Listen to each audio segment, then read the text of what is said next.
Please join me in welcoming our speaker as he presents Transformation Time with Transformation Talk.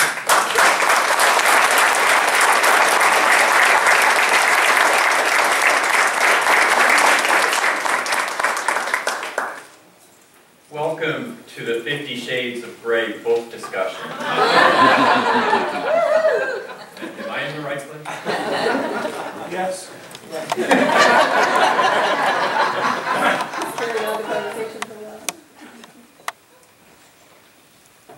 Imagine my painfully shy and introverted 14-year-old daughter Meg, the one who's always behind the scenes, singing a solo in front of hundreds of people at the spring chorus concert.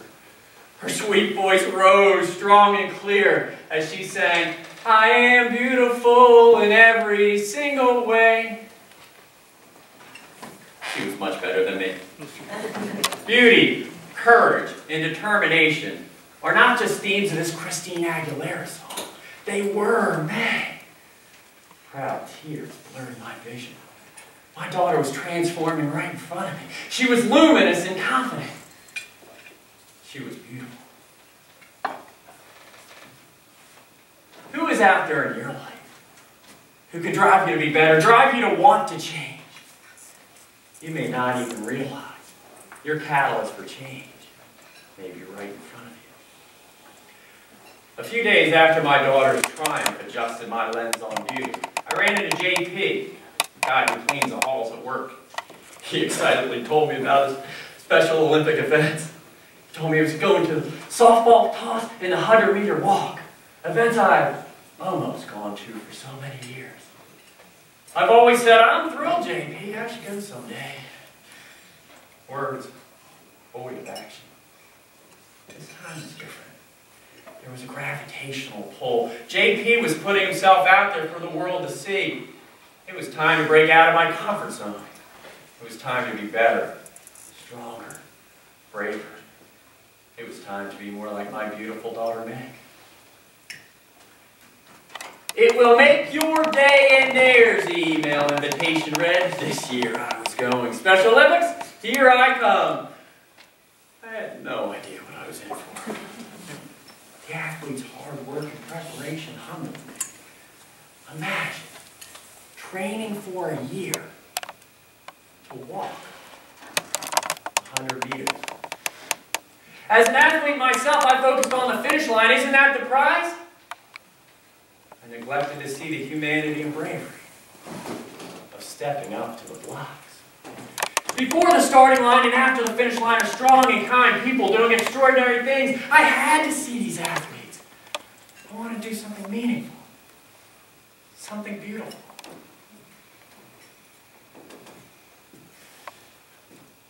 How have I been so blind? For years, my wife Ellen has volunteered to raise funds for the special needs clients across the street. I only seem to pay attention to Louie and his friends when they not so discreetly threw treats to my dog from afar. My dog was getting fat. Ellen just laughed because she saw the joy it gave them. Besides, the dog didn't seem to mind. Ellen often went to the Special Olympics to see Louie, Scott, Melvin, and others. She knew more than their names. She knew their stories and shared in their lives. I wanted to be more like my wife. More open, more kind, more giving. I wanted to be beautiful, like her.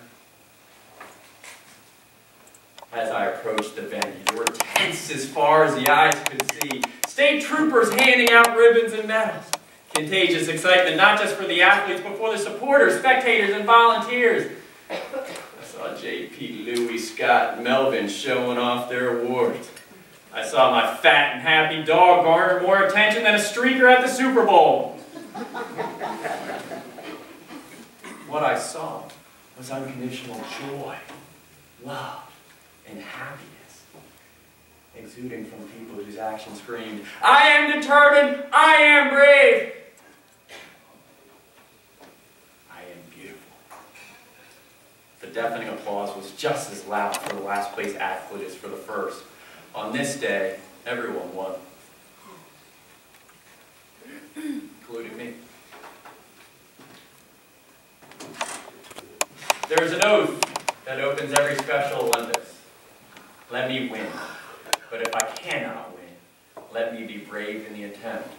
This is what I was reacting to. In the moment where courage and determination push us forward to be better than we were before, this is where true beauty thrives. These seemingly unrelated acts together became the missing puzzle pieces that spurred my action. What started as a small white snowball with my daughter turned into an avalanche of bursting true colors that transformed me and opened my eyes. What I once looked through, I now look to for inspiration. I broke out of my comfort zone to ironically find comfort and motivation to be better, stronger, braver. I am now a proud member of the Disability Support Group at work and a committed Special Olympics volunteer. More importantly, I found some new friends. True beauty was in front of me the whole time. My final catalyst happened the next day at work when JP exploded through the door. Look at my medal. JP, I see more than your medal now. You're beautiful. Are your eyes closed to the potential beauty that may be right in front of you? What's keeping you from breaking out of your own comfort zone? What's your catalyst for change? Whether it's your daughter, your spouse or significant other, or your own JP. Open your eyes to true beauty, to be better, stronger, braver.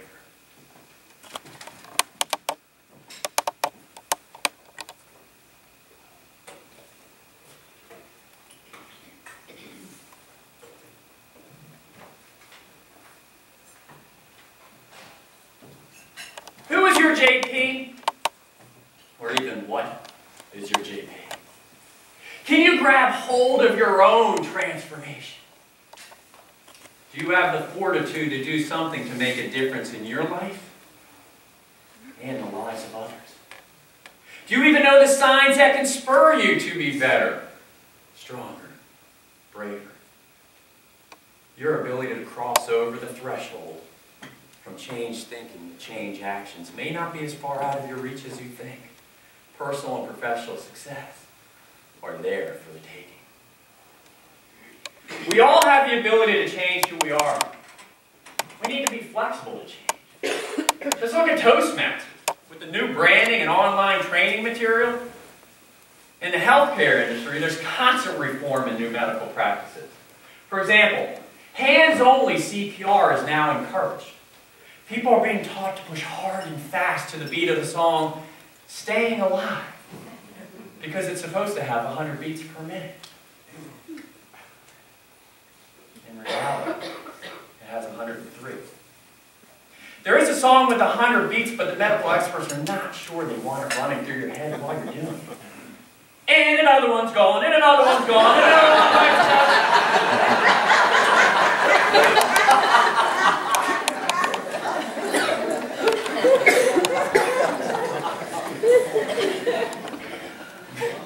Before we get too deep into the content, I want to share with you that I'm an addict. I'm addicted to Toastmasters. It has changed my life and career. I've had issues with communicating and singing. Although it's done nothing for my musical prowess, it's done wonders for my ability to stop taking 20 minutes to tell a 30-second anecdote. Let me show you how far I've come. My wife has a 9-year-old niece who was overheard at school telling a classmate, "You're not popular and nobody likes you." The teacher had her write a letter of apology. The letter came in the next day and it said, "I'm sorry. You are not popular and nobody likes you."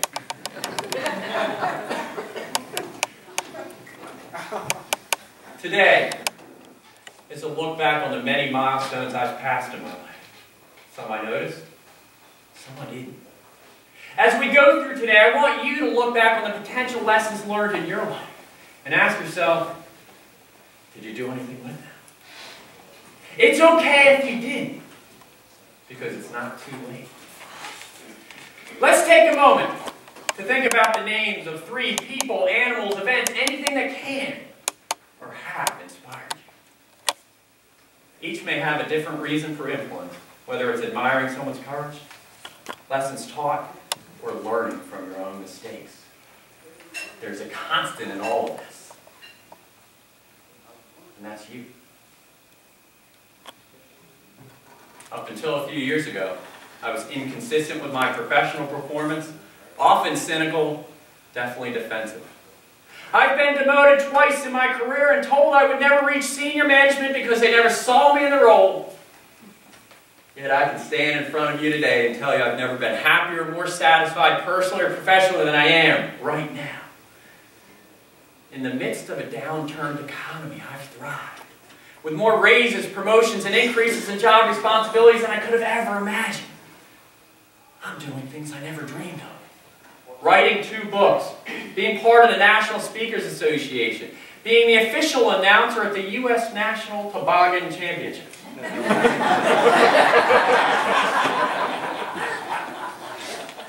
Why am I telling you this? Because it took me years to figure out, but I finally got it. I needed to break out of my own painfully shy and introverted shell and look myself in the mirror. I wanted and needed a change. I wanted and needed to transform. I never believed anything was my fault, including my limited promotions, my slow growth, and my inconsistent satisfaction level. I used my defensive reactions as a protective mechanism which impacted my ability to relate to people and communicate effectively. If you don't believe me, let me share with you some quotes from my performance appraisals from my first 20 years on the job. Tom needs to be more concise in his communication style and ensure he adapts to the audience based on who he's interacting with. He needs to ask more questions for a full understanding. He needs to position his ideas with the audience in mind. He needs to be more confident in his presentations to senior management. He needs to stop second-guessing himself. He needs to avoid shutting down when others don't agree with him, and on and on and on. I've read those a couple times. My managers just didn't understand me. They had to have been copying from my previous reviews from my former managers. It was never my fault and never my problem. Therefore, I didn't do anything about it. I took no actions to improve. Can't imagine. Well, I was never promoted on my own timeline. Think back to the toughest feedback you've ever received and ask yourself, what'd you do with it?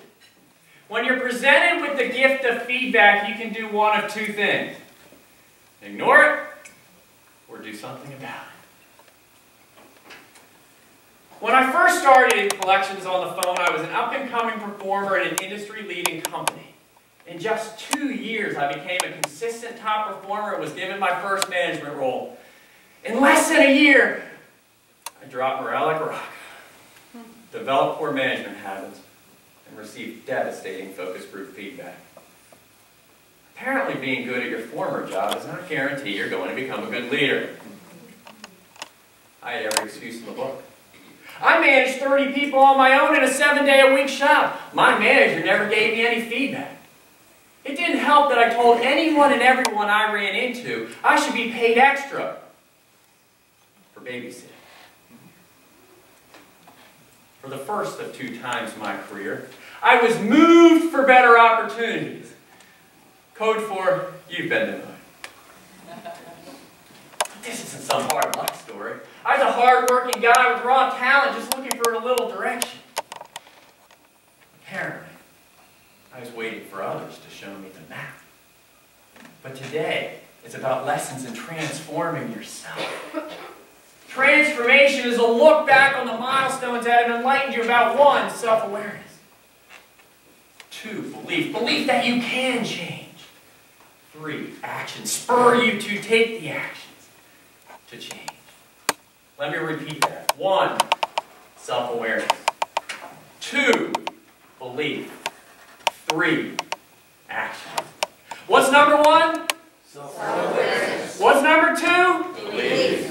What's number 3? Action. What's that spell? I had no idea. It wasn't intended to be an acronym. SPA.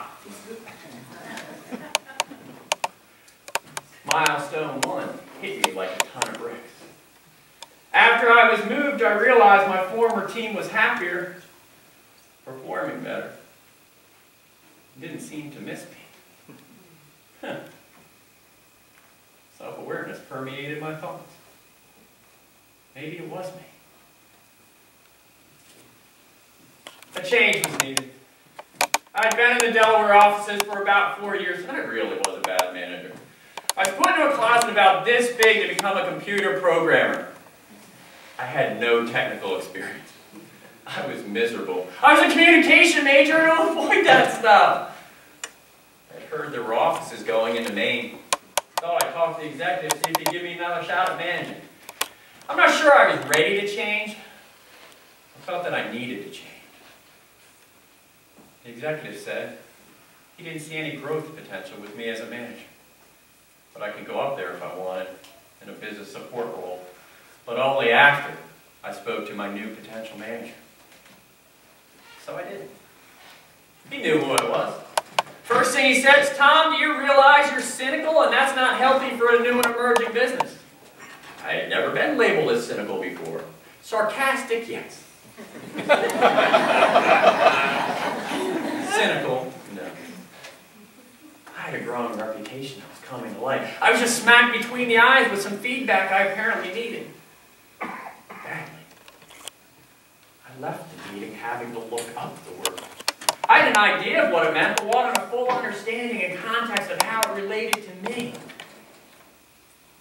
It means a disbelief in sincerity in human motives. Ouch. I was just a hard-working guy looking for a little success. I just got an inkling. I needed to change my ways if I wanted to taste any of that success. I was more motivated than ever. I wasn't going to let anyone or anything stop me or cause me to fail. I was still fuming over what the first guy said, telling me he didn't see me growing up or moving with the company. Another milestone. Don't let anyone tell you you're not good enough. Prove people wrong. I took that business support role and I moved to Maine. I was working extremely hard and I was getting noticed again. I was pseudo-promoted to a made-up position. I was the acting manager of managers.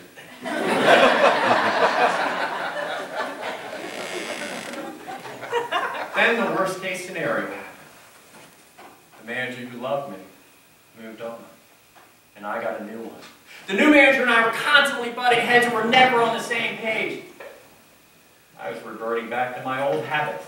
He told me I had no people skills or communication skills. I was beginning to believe I'd never get another fair shot. After another one of my Friday 5 p.m. berating beatdowns where I was told I wasn't cutting it, I went home to hear my wife say, "Wait 3 months. One of you will be hired, fired, or moved on." Thank you. It was her way of teaching me patience. 2 months later, I was moved for better opportunities. I was demoted and moved on. My manager was double promoted. It was the happiest day of my life besides my wedding day and the day my children were born. But she was right. As I was packing up to move, I was flipping through a book I ironically received from that manager for Christmas and landed on page 47. Surrender to the fact that life isn't fair. In the book, Don't Sweat the Small Stuff by Dr. Richard Carlson. It went on to read, who said that life was going to be fair, that it was even meant to be fair? Another milestone. I needed to stop blaming others and start taking hold of my own career. My new manager simply said, You have the 45th ranked team in the company. Make them number one. I trust you, and I'm going to give you your space. I believe you can turn this team around. I had a new lease on life. I was beginning to believe in myself again. I was starting to take the right actions. Instead of running through a wall, looking over my shoulder and hoping that people would follow, I went to the back and provided support and encouragement as needed. I was riding their coattails. In less than 2 months, we were the number 2 team in the company. Another milestone. Prove people right. And I did. I was promoted for real this time, and I was given an office with a door. Yes, I can shut the world out. That didn't last very long. I closed the door, and there was a sign that read, "Change is inevitable. Growth is optional." 6 simple words. No author was listed. Change is inevitable. Growth is optional. Another milestone. I was genuinely understanding that my ability to adapt to others and grow personally and professionally were creating wins for everyone. I no longer wanted to just survive. I wanted to thrive and bring people along with me. I still wasn't perfect. My people skills were somewhat suffocating, and I was often micromanaging. I think that was my fear of failing again, but I was making strides. I was once described as swimming in the oceans of Maine. Initially, when you jump in, you're shocked and you can barely move. But after a while, you get kind of used to it. You get refreshed, and you learn to like it. I had enough people tell me they learned under my leadership. It took some of them years to admit, but I was making a difference, eventually. I once had a manager tell me us being friends is purely a convenience, meaning our relationship isn't important. I lived with that mantra for far too long, but I was beginning to cherish these relationships. I needed them and they needed me. Besides, my newfound vulnerability of sharing all my mistakes and lessons learned with others was getting somewhat of a following. I continued my roller coaster of self-awareness, belief, and action. Slowly but surely, I was reaching my long-term and professional goals. Not on my timeline, but I was moving forward until the most impactful milestone of all. While I was on vacation 700 miles away from home, my wife's aunt walks across the yard and says, "So, I understand your company's been bought." Relaxation turned to tension. There was a flood of stress, worry, and uncertainty. I had no idea what was going to happen to me. I had no idea what was going to happen to the company. I was at an unintended crossroads. I had no desire to leave the company. It was the only company culture I knew and loved. Yes, cynical Tom said love. I put far too much time and energy into this place.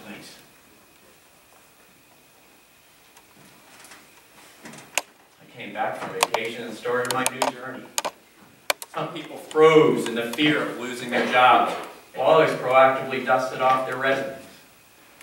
I personally called a relative who worked for the new company. She had been through this just a couple years before. Her advice? Control what you can control. She said, besides, with a company this large, there may even be more room for advancement. Sounded counterintuitive at the time, but she was right. But how could my small voice influence a company this large that was constantly in flux? I started by understanding the mission and culture. I realize this seems basic, but the old company culture was extremely strong. Instead of bringing the best of both worlds together, some people refused to accept the new culture and outwardly spoke against it. I made the effort to embrace the new culture and openly spoke about the opportunities in front of us. I came to the realization the company wouldn't have survived without the acquisition. I too was very loyal and knew we had done many great things, but I became an early adapter to the new culture. I had a clean slate. Many of the people who caused my poor memories were no longer there, either by choice or by company direction. What did I accomplish? While some people were waiting for instruction, I jumped in with both feet. It made me think of one of my favorite sayings.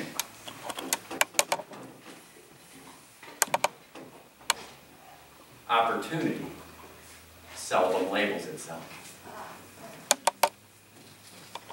I found a mentor. I became a mentor. I joined Toastmasters. A flood of new milestones. Be willing to take chances, break out of my comfort zone, find a support system. And finally, stop taking myself so seriously. After I joined Toastmasters, it took almost 2 years before I practiced my first speech in front of my wife. I was on my way out the door to a speech competition in Canada where the winner would go on to the World Semifinals and be in the top 81. Seemed like a good time. I wrote a 7-minute speech about my dog Kevin and rescuing animals. I was so nervous I did the speech in 5 minutes. There's a line in there that says millions of dogs and cats. I was so tongue-tied, I said millions of dogs and a cat. She couldn't stop laughing. She knew it was a one-time gaffe and knew the effort I put in to get to this point. I knew if I could do it in front of her, I could do it in front of anybody. My family's been there to provide me the feedback I needed to hear and provide me the support to move me forward. My communication skills and confidence level and subsequent success grew exponentially when I involved my family, friends, and colleagues in my learning process.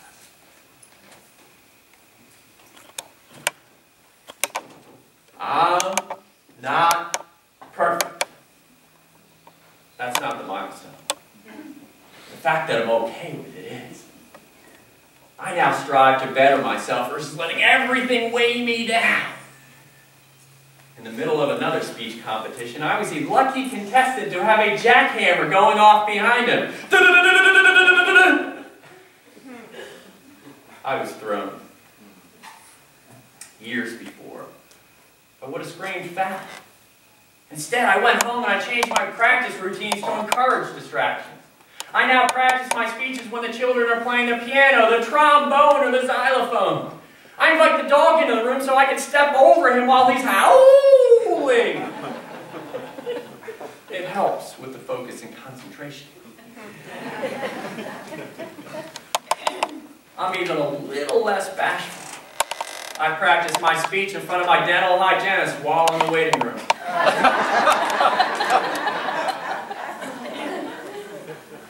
All are actions to improve. It has made me more open, more bold, more confident. The opportunities in front of me are endless. My ability to adapt has made me a little bit more go with the flow and a little less likely to think about the potential negative things that could happen to me. I'm taking the lead in my life and career. I'm taking actions to improve my attitude and destiny. Professionally, I've made more of a name for myself in the last 4 years than I had in my previous 18 combined. Personally, just happier. Probably just a little easier to be around. My transformation has been slow and will constantly be in a state of evolution. But I am on top of the world. How's your 2020 hindsight? Can you grab hold of your own milestones? You have the luxury to look back so you can look forward. Are you aware of your shortcomings? Do you believe that you can grow? Do you have a supporting cast to help you identify your blind spots and reinforce the obvious ones? I began to believe that I could make a difference. I proved people wrong. I proved people right. I stopped hoping. Because hope wasn't going to get the job done. I started taking action for myself and for others. It's spot time. Everyone stand up. And repeat after me. After me. After me. I will be self-aware. I will be self-aware. I will believe in myself. I will believe in myself. I will take action. I will take action. Let's go back and think about the names of those 3 people from the beginning who can or have inspired you. Now that you are self-aware and you believe that you can transform yourself, write down the names of these 3 people. Animals or men. Next to each one of these names, write down the action you are now inspired to take on your transformation journey. I'll give you a minute. Can you repeat that? 3 people to transform? 3 people from the beginning you were thinking about that it have or will inspire you. Before I wrap this up, I want to thank this organization, Toastmasters, for molding me into who I am today. This organization has been one of the driving forces behind my own transformation. It's many of you who have pushed me and supported me for any success that I do have. I blame you.